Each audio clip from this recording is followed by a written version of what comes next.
July is National Nutrition Month, and for this episode, we share to you how a story about how partnerships between the government, the private sector, and communities can make an impact in the fight against malnutrition. Just like what the country's largest food chain through its corporate foundation did in augmenting the DepEd's school feeding program by building modern centralized school feeding kitchens that enabled the feeding of thousands of school children across the country. Good evening, I'm Pinky Webb, and this is Business Matters, where doing good is good business.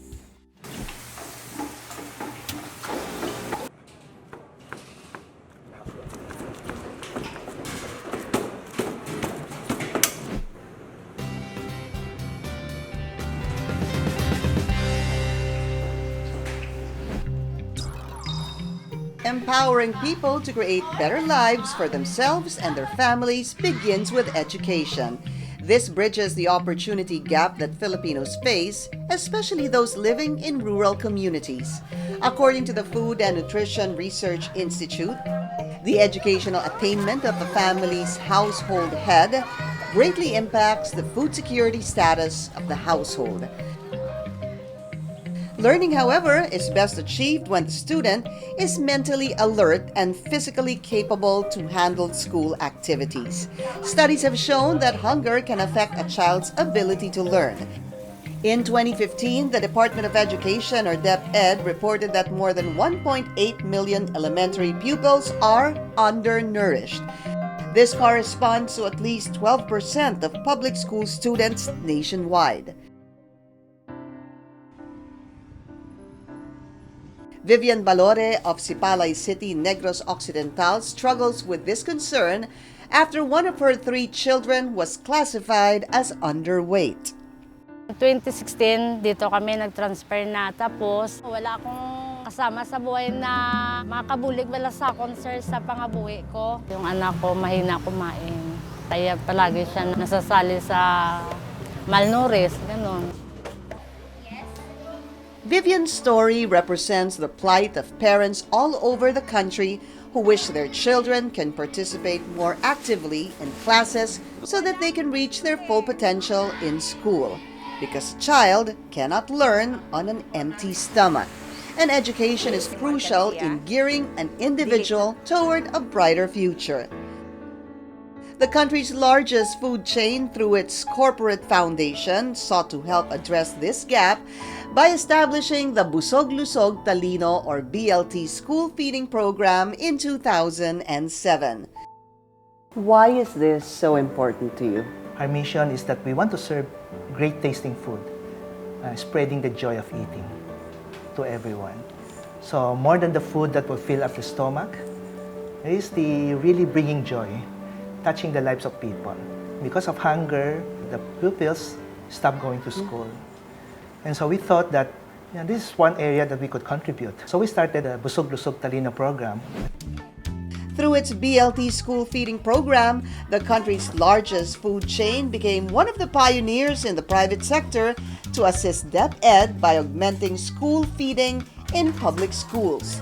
This was done by providing the most undernourished pupils in each partner school with lunch meals every day, improving classroom attendance and helping them learn better. The BLT school feeding program formed partnerships with almost 200 institutions nationwide, covering 1,567 public elementary schools and serving more than 165,000 pupil beneficiaries.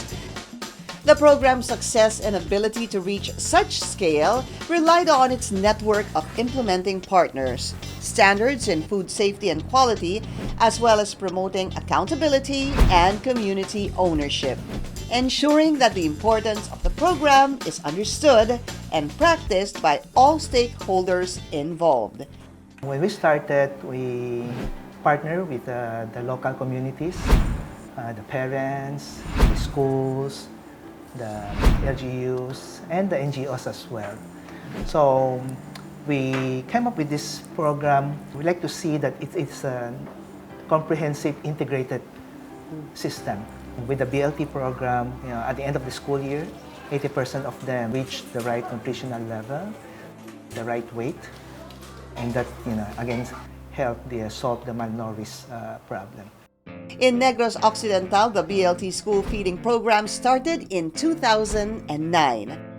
We involve a total of 447 schools, and we were able to serve more than 18,000 undernourished pupils in Negros Occidental alone. So for me, malaki ang role ng pag-alaga sa relationship and sa partnership in terms of the sustainability and the progress. Seeing children participate more in their classes reassure not only parents like Vivian, but even teachers, renewing their hope for a bright future for these young students. Sa ngayon, nagpapasalamat ako kasi na normal na yung kilo niya, lalo na kinakain niya yung masustansya. We solve problems on PARDOS, the pupils at risk of dropping out because of the food that are present on the table of the school. And of course, it improves the performance indicators of the school, the nutritional level of our learners. Education is one area that if we improve it, it will really help the country. We believe that if we address the hunger and started focusing more on their studies, we'll help them achieve their dreams. In 2014, DepEd started to increase its school feeding budget so that by the following year, DepEd has enough funds to provide meals for all undernourished pupils in the country. But what does this mean for private sector-led initiatives like the BLT school feeding program? So we're very happy that the DepEd has secured the budget for this school feeding program for all the pupils. To continuously support DepEd in the implementation of SBFP, the country's largest food chain and its corporate foundation had to think of a new approach for the BLT school feeding program. So from a straight direct feeding program, we thought of coming up with a BLT central kitchen that would serve probably about 5 to 10 schools per central kitchen. You would see good quality equipment. We transfer or teach them the proper way of preparing food to ensure quality, to make sure that the food safety is there. Harnessing the core strength of the company in food service management, the first BLT school feeding kitchen was built in 2016.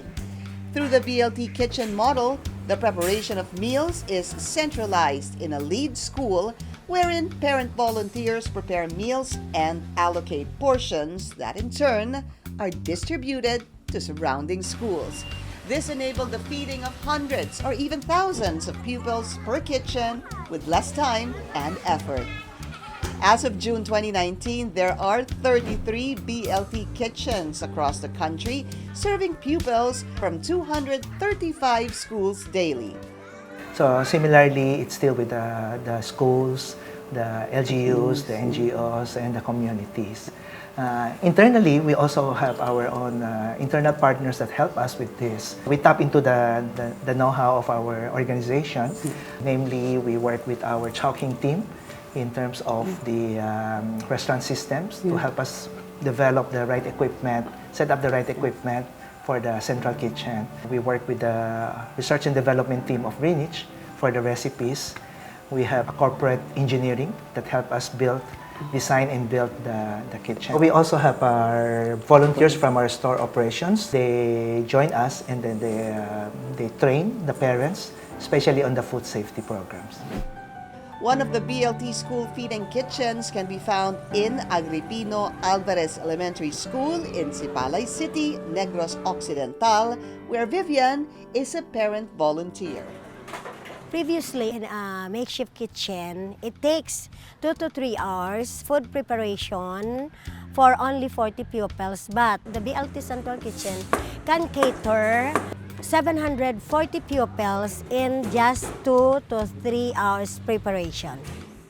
We empowering our people. So with the day-to-day operation and the central kitchen, our parent volunteers are enhanced with their skills and their expertise and the actual operation of the kitchen.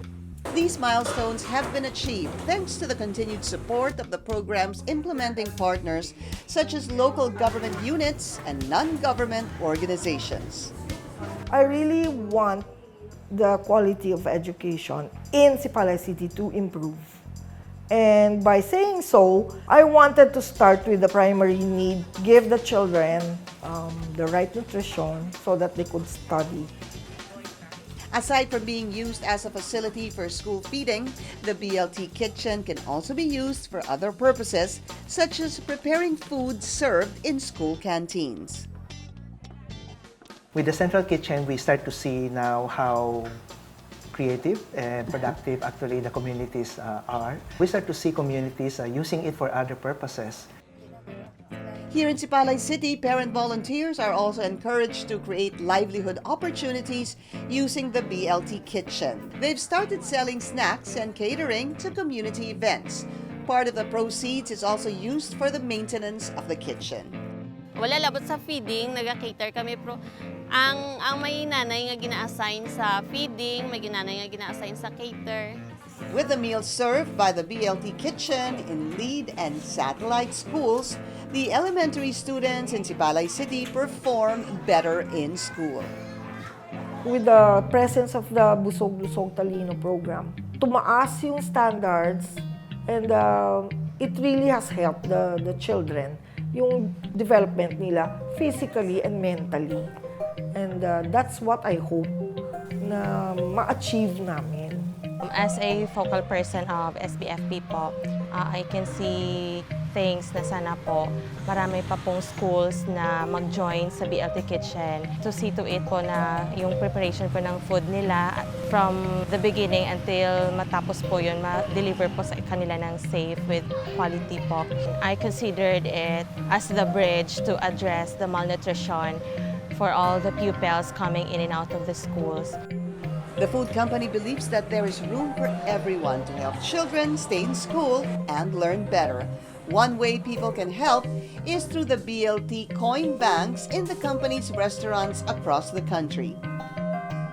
For the BLT, you will see in all our restaurants, we have what we call a coin bank. So this would allow public, our customers, to contribute through the coin bank. And this coin bank, what we collect will go to the BLT program. Sustainable, innovative, and impactful. Such is the strength of the BLT school feeding program. In the future, the Food Corporation looks forward to working with other organizations to replicate the program in more parts of the country.